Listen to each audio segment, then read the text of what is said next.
ফেনী ৩ আসনে উত্তপ্ত হয়ে উঠছে ভোটের মাঠ। বিএনপির প্রার্থী আব্দুল আওয়াল মিন্টুর বিরুদ্ধে দ্বৈত নাগরিকত্বের অভিযোগ তুলেছে জামায়াত।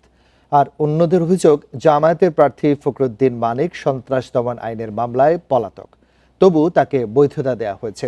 তথ্য গোপন করার অভিযোগও তোলা হয়েছে মানিকের বিরুদ্ধে। ফেনীর সোনাগাজী ও দাগনভুয়া উপজেলা নিয়ে গঠিত ফেনী ৩ আসন। এখানে মোট ভোটার ৪,৭৬,৩৫২ জন। এই আসনে ধানের শীষের প্রার্থী বিএনপির ভাইস চেয়ারম্যান আব্দুল আওয়াল মিন্টু, জামায়াতের ফখরুদ্দিন মানিক।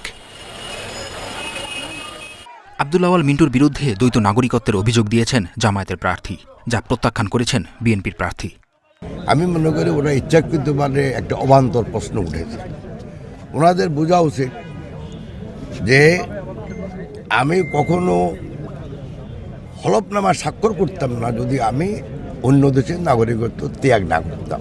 এদিকে ফখরুদ্দিন মানিকের বিরুদ্ধে অভিযোগ উঠেছে তথ্য গোপনের। পলাতক আসামি হলেও রিটার্নিং কর্মকর্তা এড়িয়ে গেছে বলে অভিযোগ অন্যদের। মামলাটা কিভাবে নিষ্পত্তি হলো, প্রশাসনকে যদি পরিষ্কার না করে তাহলে এটা একটা অসততার পর্যায়ে পড়ে। ব্যক্তিগত তথ্য দিতে গিয়ে যদি কেউ হলফনামায় মিথ্যা তথ্য দেয়, নির্বাচন কমিশনের উচিত এই মুহূর্তে সেটাকে ফাইন্ড আউট করে ব্যবস্থা গ্রহণ করা।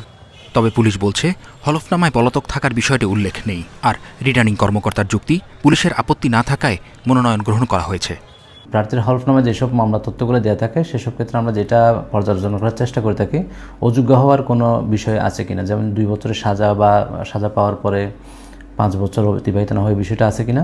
আর হলফনামায় যেসব তথ্য দিয়েছেন আমার জানা মতে এখানকার প্রার্থীরা ওখানে এরকম কোনো কিছু আমরা পাই নাই। ফেনী 3টি আসনের কারো ক্ষেত্রেই ঋণ খেলাপি হওয়ার তথ্য পাওয়া যায়নি। জেলা পুলিশ থেকে আমাদেরকে এখানে যে তালিকাগুলো দেওয়া হয়েছে, বিভিন্ন প্রার্থীর যে তথ্য দেওয়া হয়েছে এবং সর্বশেষে বলা হয়েছে এখানে কোনো প্রার্থীরই দণ্ডপ্রাপ্তির কোনো তথ্য নাই এবং কেউ ফেরারি নয়। ভোটের আগেই পাল্টাপাল্টি অভিযোগে জমে উঠেছে ফেনী 3 আসনের নির্বাচন। শিকদার মেহেদি, ইন্ডিপেন্ডেন্ট নিউজ।